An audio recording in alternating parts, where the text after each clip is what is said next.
दीपावली जिस तरीके से हमारे बाबा मना रहे हैं वहां जाके अयोध्या में, मेरे भाई ये करोड़ों करोड़ रुपया जो खर्च हो रहा है सरकार का, अगर यही पैसा उन बेरोजगारों को मिल जाता जो जूतियां चटकाते फिरते हैं हायर एजुकेशन लेकर, शायद उनका कुछ भला हो जाता। देखिए, मौलाना रशीदी जी को वाहियात बातें नहीं करनी चाहिए।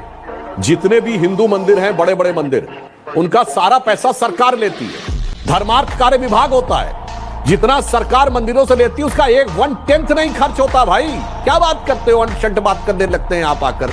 और सुनिए, आपके जहां तक मेरी जानकारी है, इस्लामी अकीदे के अनुसार हज अपने पैसे से करना चाहिए और हज सब्सिडी सरकार देती थी, और सरकार में 90% टैक्स पेयर तो आपकी परिभाषा के अनुसार काफिर है। तो काफिरों के पैसे से हज करने में समस्या नहीं है, काफिरों के पैसे से रोजा अफ्तार करने में समस्या नहीं है।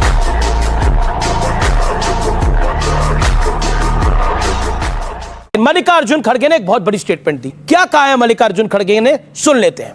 मोदी जी को एक तो मैंडेट नहीं है और माइनॉरिटी गवर्नमेंट है, ये गवर्नमेंट कभी भी गिर सकती है। सुधांशु त्रिवेदी, आपका इस पे रिएक्शन क्या है? मैं एक पूरा करना चाहता हूं। जो इन्होंने कहा कि मोदी जी विपक्ष के नेताओं के साथ करते, तो मैं याद दिलाना चाहता हूं, प्रणब मुखर्जी को भारत रत्न किसने दिया? मोदी जी की सरकार में। पीवी नरसिम्हा राव को भारत रत्न किसने मिला? मोदी जी की सरकार में। एससी जमीर और तरुण गोगोई को पद्म अवार्ड किसके मिला? मोदी जी की सरकार में। प्रकाश सिंह बादल को कब मिला? मोदी जी की सरकार में। कर्पूरी ठाकुर और मुलायम सिंह को मोदी जी की सरकार में। सरदार पटेल की सबसे बड़ी मूर्ति बनाई मोदी जी ने, इन्होंने परिवार के अलावा किसी को नहीं दिया। बताइए, डॉक्टर अंबेडकर को भारत रत्न दिया? नहीं। सरदार पटेल को दिया? नहीं। मगर नेहरू को भी दिया उनकी खुद की सरकार ने। इंदिरा जी को भारत रत्न दिया इंदिरा जी की खुद की सरकार ने, और राजीव गांधी को दिया कांग्रेस की सरकार ने। ओके, कि आपको मैं 5 गारंटीज में से पहली गारंटी के बारे में बताऊं।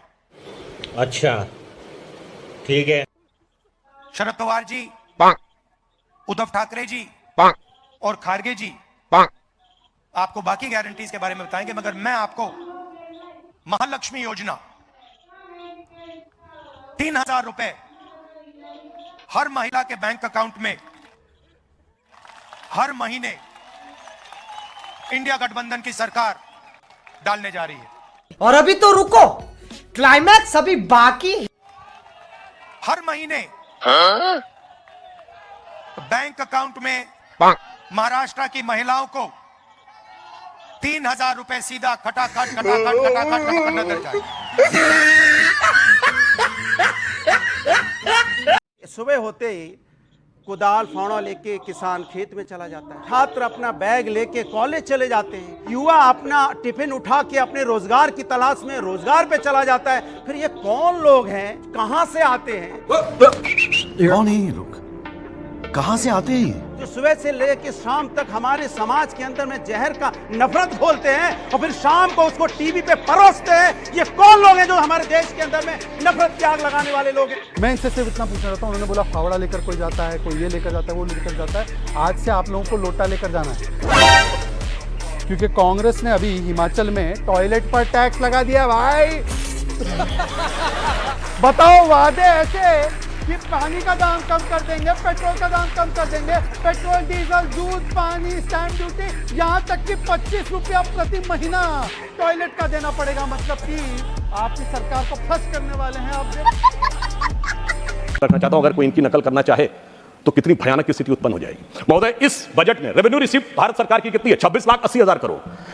4.9% के डेफिसिट के साथ भारत का जो कुल राजस्व है, कुल आमदनी 27 लाख करोड़ से कम है, और ये कहते थे हर परिवार को 1 लाख दे देंगे। 140 करोड़ की आबादी है, 4.5 लोग पर पर्सन। 140 करोड़ को 4.5 से डिवाइड करिए, 31 करोड़ परिवार आते हैं। आप सबको 1-1 लाख करोड़ दे देंगे। 27 लाख करोड़ की कुल आमदनी और कहते हैं 31 लाख करोड़ दे देंगे। यह दर्शाता है कि यह हकीकत और किस प्रकार का भ्रम और भय फैलाने का प्रयास करते हैं। और इसीलिए मैं कहना चाहता हूं, ये कहते थे ना खटाखट 8,500 देंगे। मैं कहना चाहता हूं, जहां सत्ता में आए हो दीजिए ना, कौन रोक रहा है? आप राज्यों में भी सत्ता में हैं, चलिए राज्यों के पास पैसा कम है, तो 6,500 ही दे दीजिए। मैं याद दिलाना चाहता हूं महोदय, जब हम विपक्ष में थे, मध्य प्रदेश में हमने लाडली बहना योजना तो अभी लागू की, लाडली लक्ष्मी योजना लागू करके दिखाई थी विपक्ष में रहते हुए।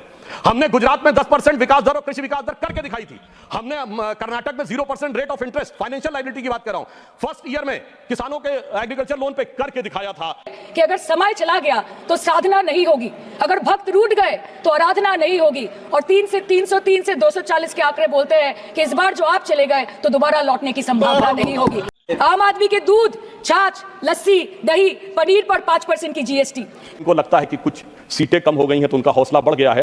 कुछ दीपों के बुझ जाने से आंगन नहीं मरा करता है, कुछ पानी के बह जाने से सावन नहीं मरा करता है। अब मैं ये भी बताना चाहता हूं, और जो अभी उन्होंने दूध दही की बात कही थी, तो मैं एक बात बता देना चाहता हूं महोदय, 2004 में जाके देख लीजिए, फुल क्रीम दूध 18 रुपए का था, जब हमारी सरकार आई तो 40 रुपए का था। कितना बढ़ा? 120%। और आज कितना है? 65 रुपए का। कितना बढ़ा? 60%। तो जब तुलना की जानी चाहिए तो ईमानदारी से तुलना की जानी चाहिए। और बन गया कोलकाता में नदी के नीचे मेट्रो बन गई है, बना कौन रहा है? सबसे बड़ा मोबाइल मैन्युफैक्चरर बन गया भारत, ये बना कौन रहा है? आसमान से जिन्नात नहीं आ रहे महोदय, कोई ना कोई बना रहा है, इसलिए आंकड़ों में देख लें या हकीकत में देख। बिहार की एक भाषा में कहते हैं, मुझे लगता है कि लोग कंफ्यूजिया गए हैं महोदय। आदरणीय लालू प्रसाद यादव जी का एक बड़ा फेमस डायलॉग था महोदय, बहुत पॉलिटिक्स है इसलिए दिल्ली से ही। आप अपने माँ के लिए एक अच्छा बेटा है या आप अपनी बीवी के लिए एक अच्छा माँ का जो अच्छा बेटा होगा वही अच्छा पति होगा। हाँ, है ना, होगा। यानी एक व्यक्ति एक वक्त में एक अच्छा पति भी हो सकता है, एक अच्छा माँ के लिए बेटा भी हो सकता है और अपने बच्चों के लिए अच्छा बाप भी हो। इसी तरह एक मुसलमान एक वक्त में एक अच्छा मुसलमान भी हो सकता है, एक अच्छा देशभक्त भी हो सकता है और एक अच्छा जो है देश का नागरिक भी हो सकता है। आपको जवाब मिल गया। धन्यवाद। कोई संदेह नहीं है कि 2014 से पहले संविधान से ऊपर ही कुरान थी।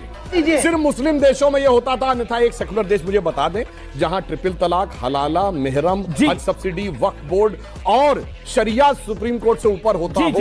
यानी ये तो 2014 से पहले यह देश सेकुलरिज्म के नाम पर आंशिक मुस्लिम राष्ट्र था, अब हम उसे वास्तविक सेकुलर राष्ट्र की तरफ ले जाएं।